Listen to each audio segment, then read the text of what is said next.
welcome to week 3. It's week 3 already. It goes so fast, eh? And we hope that the second week was so good. If you haven't already, jump into our private Les Mills Fuel Facebook group. It's a great space to share your progress and to pick up some extra support. Exactly.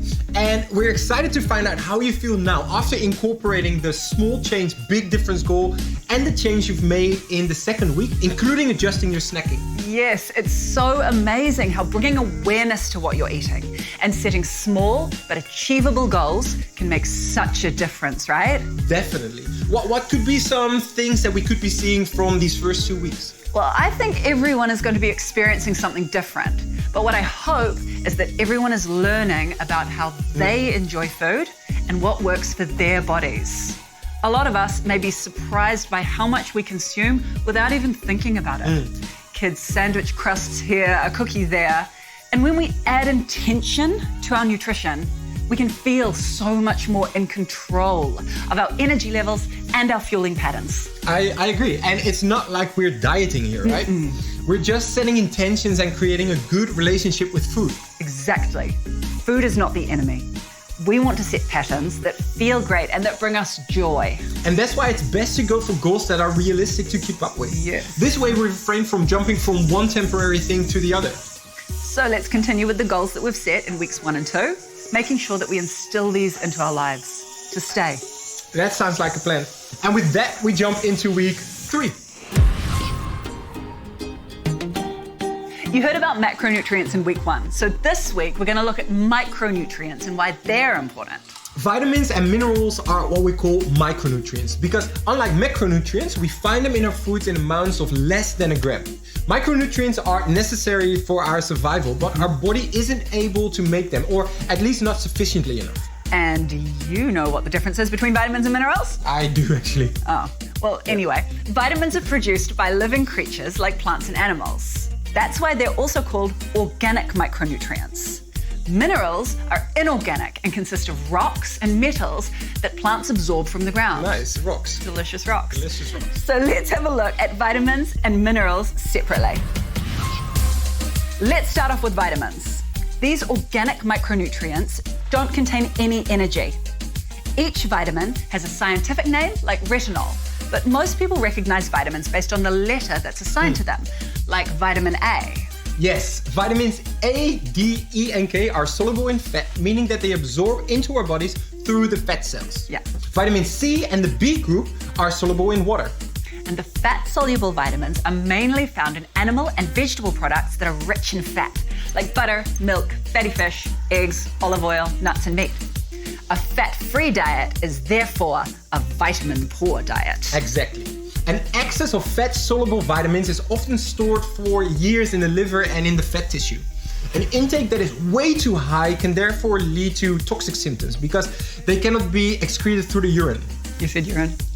The water-soluble vitamins are found in many foods. They can be stored in our body, but the stocks are not very stable.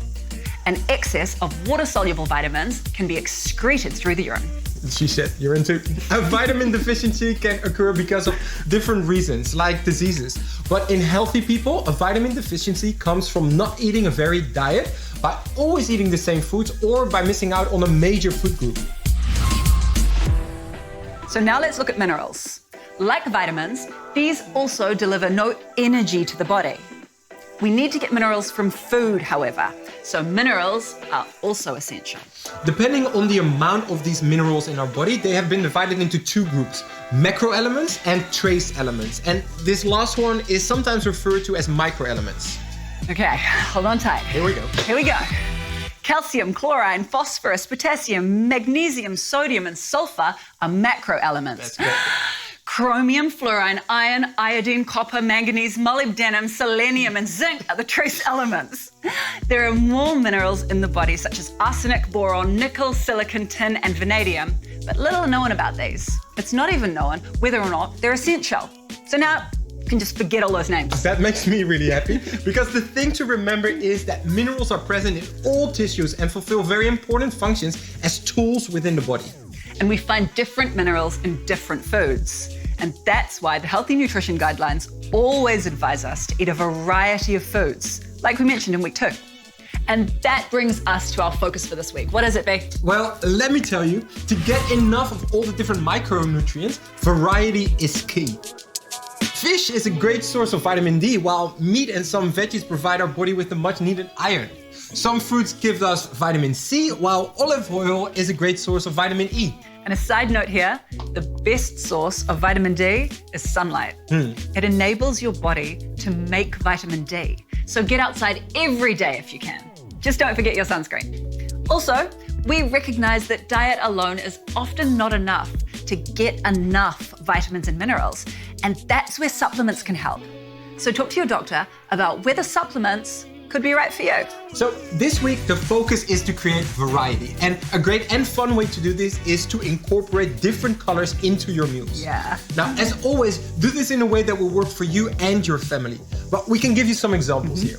I really like simplicity, so I eat broccoli the entire week. Now, what I actually do is I eat broccoli one day, and then I choose a different color vegetable the next day, like carrots. And I can mix up my meat as well, from beef one day to chicken or fish the other day. I, on the other hand, like complexity. What I really like to do is to focus each meal on a different color. So every day, I have one green meal. I have one red or orange meal. And then I have one blue or purple meal. And within each meal, I try to add more colors as I go. That sounds really nice. But whichever way you choose to go about it, eat the rainbow. How creative and colorful can you get this week? We can't wait to see all your colorful photos coming through. So be sure to share them in the special Les Mills Fuel Facebook group. So there you have it, our focus for week 3. We continue with the goals that we've set in weeks 1 and 2, and then we add the focus of eating really colorfully. We are so looking forward to the creativity that sparks within you. Yes, definitely. Here we go, week 3. Have a great one. And remember, listen to your body. We'll see each other soon.